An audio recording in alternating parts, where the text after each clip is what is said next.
Hi, I'm Melanie Ann Phillips, and this is the next episode in my series called Narrative Theory, in which I take a narrative concept in fiction, drop it like a pebble in a pond, and see where the ripples go out into such areas as psychology, sociology, biology, and physics. So it's kind of freewheeling. We're not trying to actually create a course to teach you anything, but just to show you the extent of how narrative affects all aspects of our lives. All right, we've already done a few of these. One of them that was very popular was character. We dealt with the big topics first, and so the next big topic I'm going to deal with is plot. Now, plot in fiction, let's talk about that first, and then see how it spreads out into the real world. Okay, plot in fiction. What is plot? Well, the first thing you might say is it's what happens in a story. And that's actually surprisingly accurate, because everything that happens in a story, including character growth, or the development of thematic message, or the evolution is the best word, of the genre as it changes until the personality of the story is fully revealed, all of those things are events that happen. What happens in the story. But if you limit it to just events, you tend to look at there was an earthquake, this person shot that person, and of course that ignores all of the motivations why they did it, and how the things that another person did affected the way this person felt, which led them to these other actions. So just what happens in the story is pretty good, but it's also not complete, because that's the temporal side, the time side of what plot is in fiction. The other side of it is what the story is about. What's the story about? And you expect to hear the plot. Well, it's about a guy who's got this chip on his shoulder because of this thing, and then something happens that leads him to take this action, and in the end, here's the goal, and this is what the requirements are, and he has to get a group together and do stuff, and it's partly how things are arranged, the dramatic potentials of the story, and also dealing with the happenings that occur, the sequence of events. So, if you look at it from a pure theory standpoint, narrative theory, that doesn't have any subject matter in it. We're talking in narrative theory, not whether they're going after the stolen diamonds, but the fact that they're going after something to possess it. Now, it could be going after a diploma. It could be going after someone's love to win it, okay? If there is something that you're trying to possess, or conversely, to get rid of, that's one kind of a story. But another kind of story might be about trying to become a better person. Now, you could say that becoming a better person is really trying to achieve a certain quality of being. And that's true. So the choice you're making when you're designing a structure or analyzing a structure is not to look at something as saying becoming couldn't be seen as obtaining something couldn't be like becoming something, but which way do you want your readers or audience to look at it? What are you trying to say in your story? Is this about the process of evolving oneself, or is it about the achievement of something at the end? That difference creates a different kind of plot. And so, looking at fiction, we can find that there are a number of elements of plot that pertain to what the story is about, and a number of elements that pertain to how the story evolves. For example, a story in fiction will have a goal. It will have a clear goal if you are doing the storytelling, or it looks like nobody's really sure why everybody's doing anything. Even if it's a MacGuffin like Hitchcock used to use, where there was a stolen necklace and the idea is to recover it, that kicks off the story, but it's also the goal. The goal is to recover it. But the goal may not be the most important thing. Perhaps it's what happens along the way that's important, but it still has to have a goal.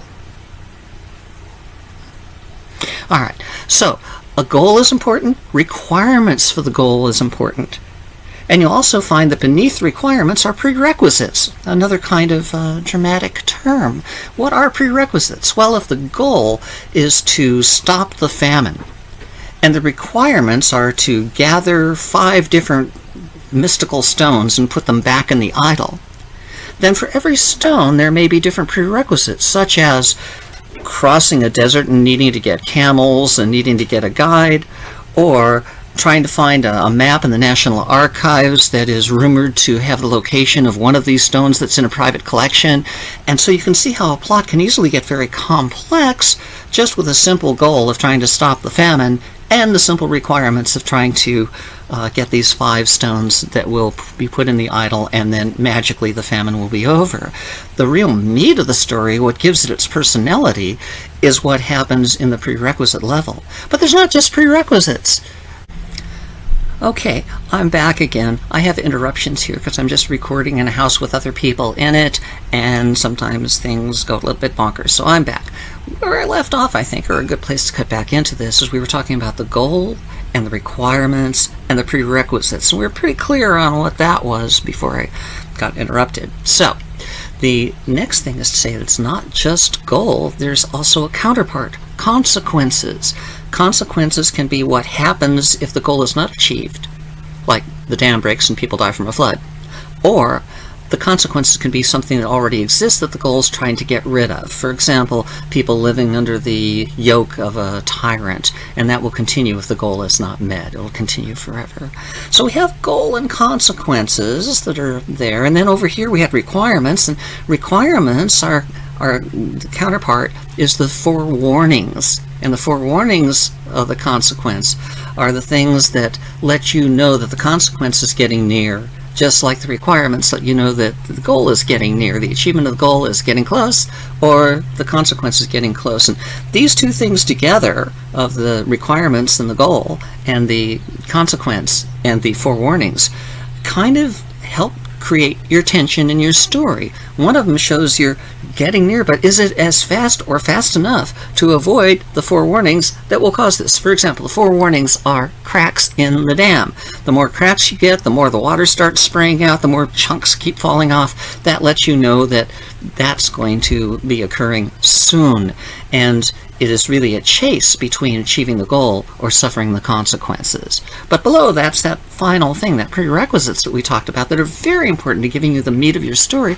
There's a counterpoint there too, and that is the preconditions. Prerequisites and preconditions. So we have consequences, forewarnings, and preconditions on this side. Those preconditions are, you need a prerequisite of a camel to cross the desert to get the stone to be able to put into the idol. Okay, so you have this prerequisite of having to cross the desert. On this side, you've got the guy who has the only camel in town, and he insists that you take his troublesome daughter or son along on the trip, or he won't give you the camels. Now, the prerequisites are logistic needs in order to try to meet the requirements to achieve the goal.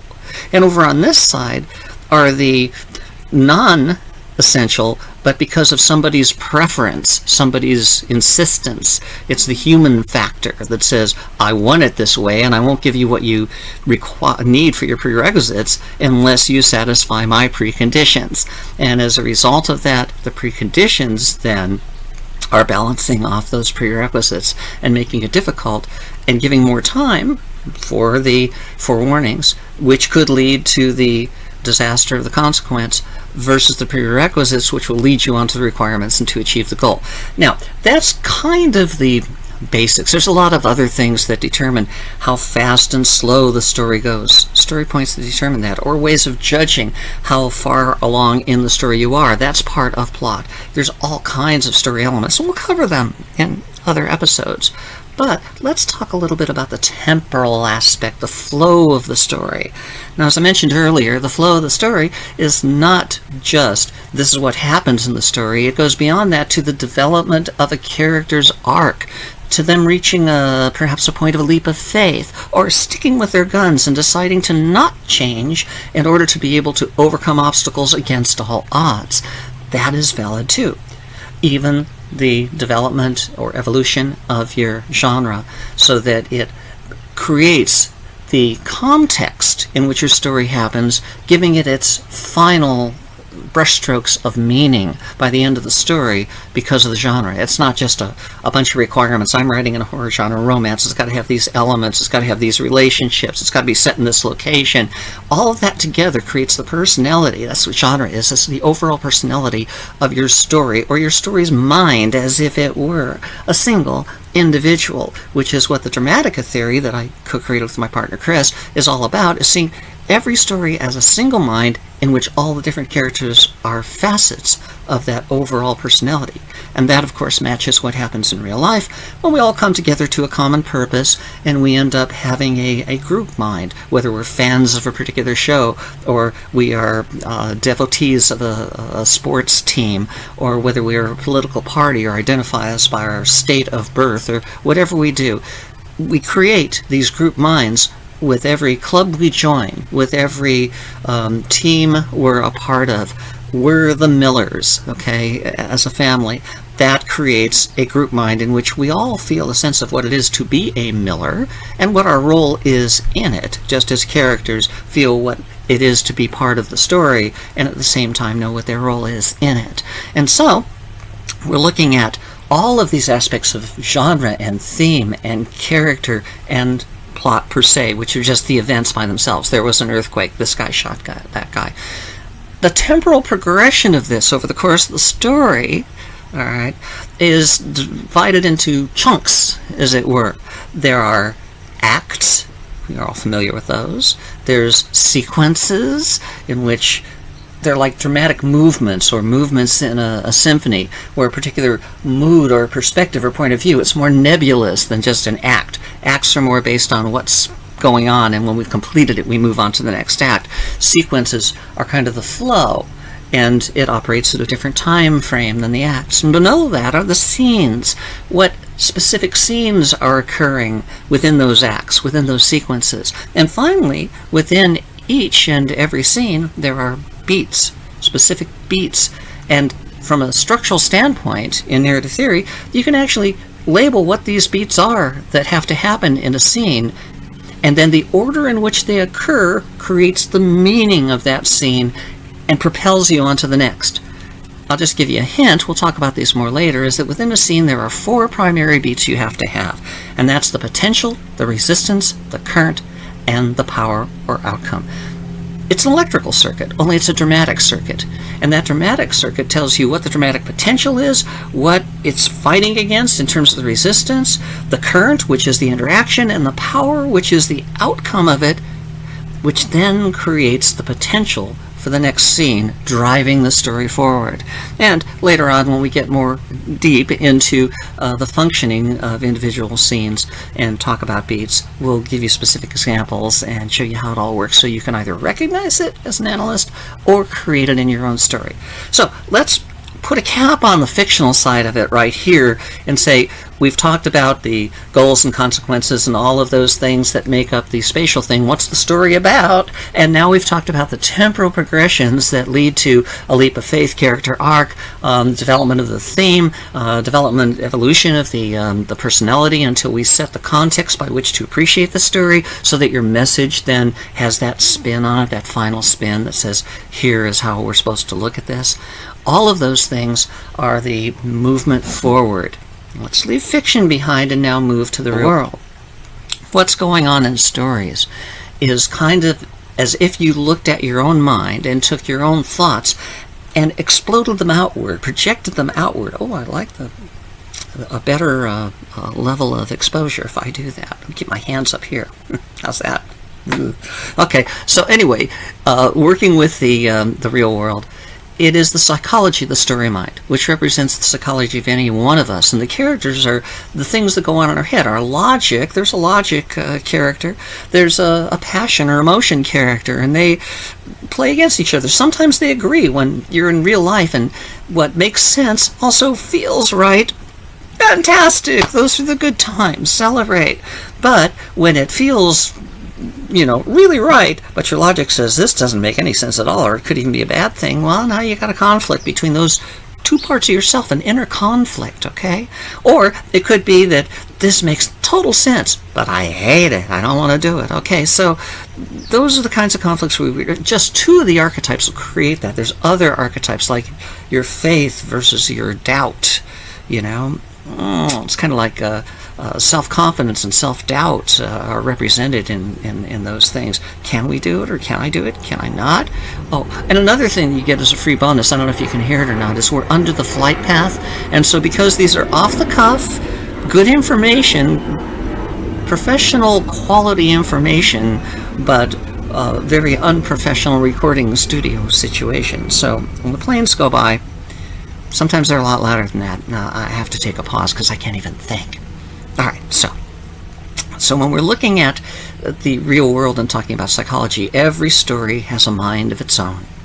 And that mind has the elements that make us up. We have skepticism on one side, where we have and you see when groups come together, they automatically self-organize into a macroscopic version of what goes on in each of our heads. They form a psychology in a group. You'll see somebody emerge as the voice of reason. That's the logic, okay? There's somebody emerges as the passionate voice of what feels right. And then you have the resident skeptic who, whatever comes up, they're looking at, well, that's not going to work, or I don't believe that, or something of that nature. These are all the qualities we have within ourselves, and that's why there are these archetypes. Oh, here's an even louder plane. 2 bonuses for you. Oh, let's see the time it is. Oh, yeah. Oh, my gosh. You're just in time for the 10 a.m. rush, so we're going to have a few of these.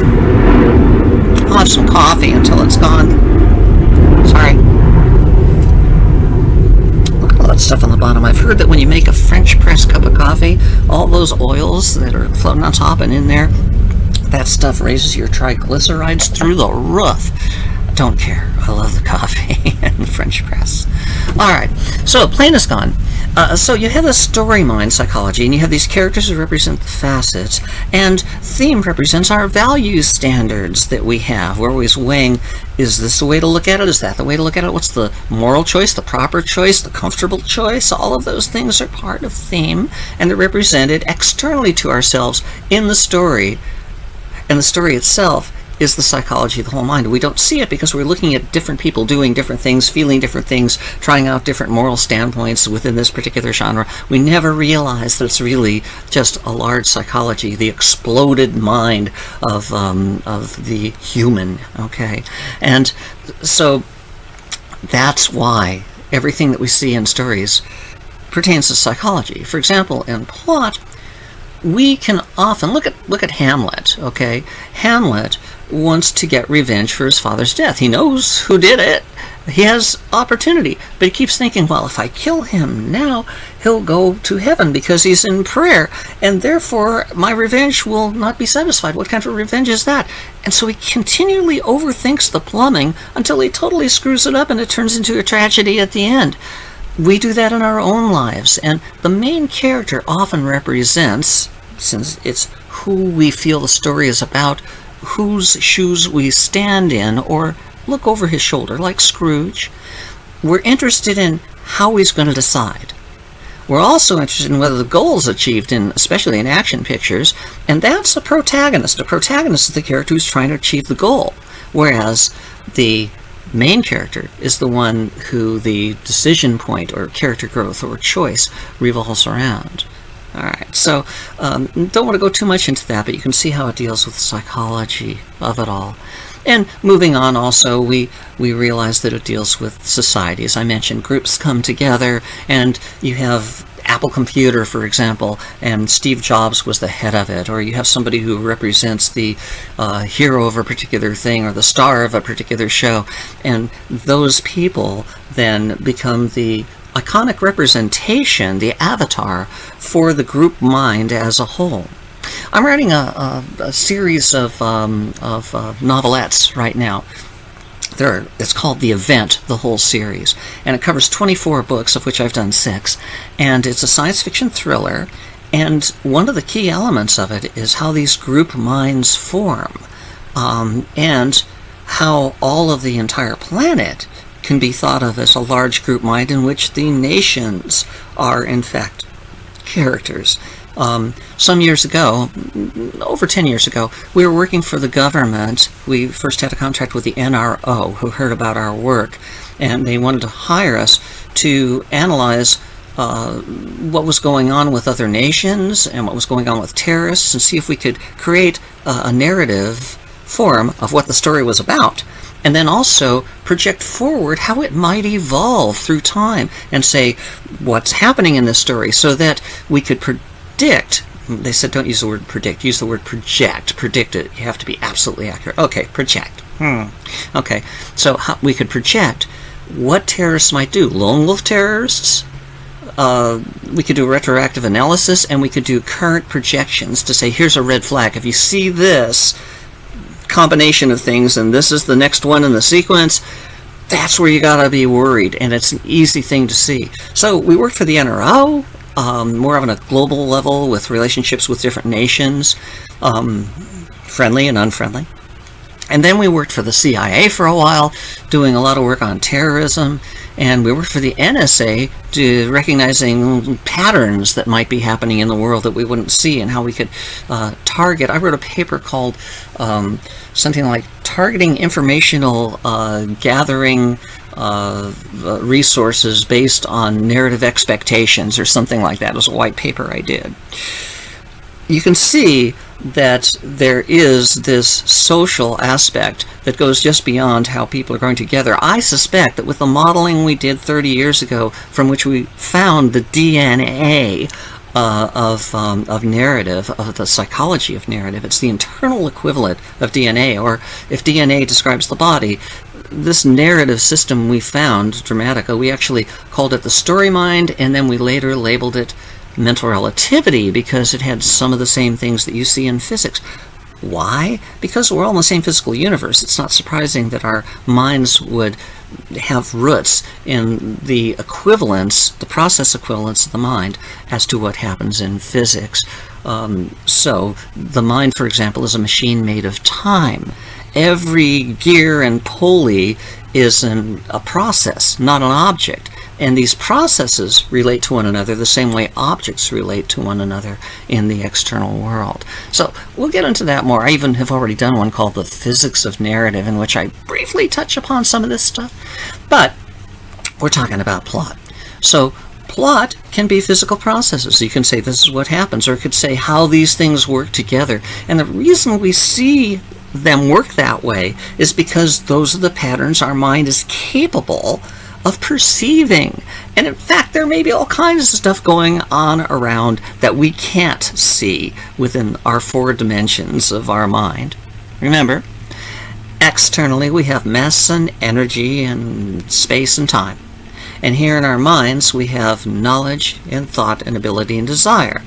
They are the 4 bases of the DNA of our minds, just as those are the 4 bases, mass and energy, space and time, of the physical universe.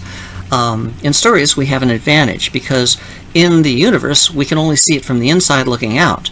But when we're looking at minds, not only can we experience from the inside out in our own mind, but we can also see what other similar minds look like from the outside looking in. And so, I don't want to go into too much detail of that at this point, but the whole notion behind this particular recording is to show that plot in fiction has the spatial side, the temporal side, and a lot of complexity to it, although you can feel it as a very simple thing, or just wrap it up in a sentence and say this is what the story is about. Okay, but underneath the hood, when we used to work on our cars instead of send them off to the cathedral factory that has magical robots, when we actually worked on our cars, we could lift the hood and we could see that all these components are there and this is what's going on. As an author, those are the sort of things you want to need. As a psychologist, you'd want to be aware of it so you can get right to the crux of the matter. As a sociologist, you want to be able to handle that so that you can know what the stock market is going to do, know how the economy is going to move. All of those things are events can affect them in the physical world, like an unavoidable famine or a fire or something like that, but what happens from there is all human element, and that's what we were doing for the government with the work we did. So what does the human element have to say about that? All right, so coffee. All right, so wrapping up, I really am going to stop sometime after this airplane. Yeah. Okay. Don't complain too much. You get this for free. If the information is good, it's well worth it, even if you have to climb through all this stuff to get at it. Bring a machete next time, okay? You can fast forward anyway, right? I can't. All right. So, the whole point of this is to say, in terms of narrative theory and plot, which is what this episode is about, we looked at it first in fiction, and we saw what the story was about and how the story proceeded, and even went down so far as talking about beats and dramatic circuits and such things as that. Talk about character, theme, plot, genre.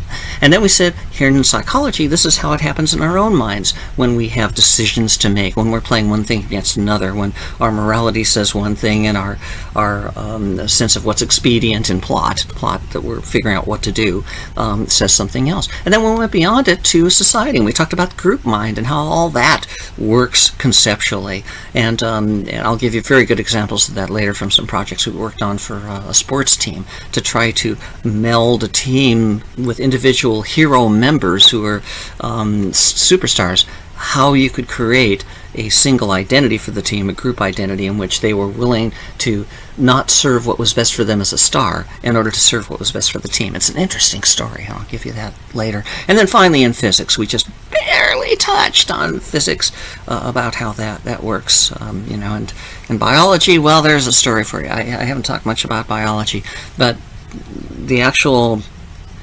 functioning of the mind itself at a biological level, fascinating subject, doesn't really apply here too much, so we're going to save that for another one. That's it for this time. I hope you had a taste of how plot isn't just, this is what happens in a story. Okay, it's much more than that, and it affects our lives on a grand scale as well. Oh, I like that. I'll have to remember that movement. All right, that's it. Melanie Ann Phillips signing off until next time, and until then, may the muse be with you.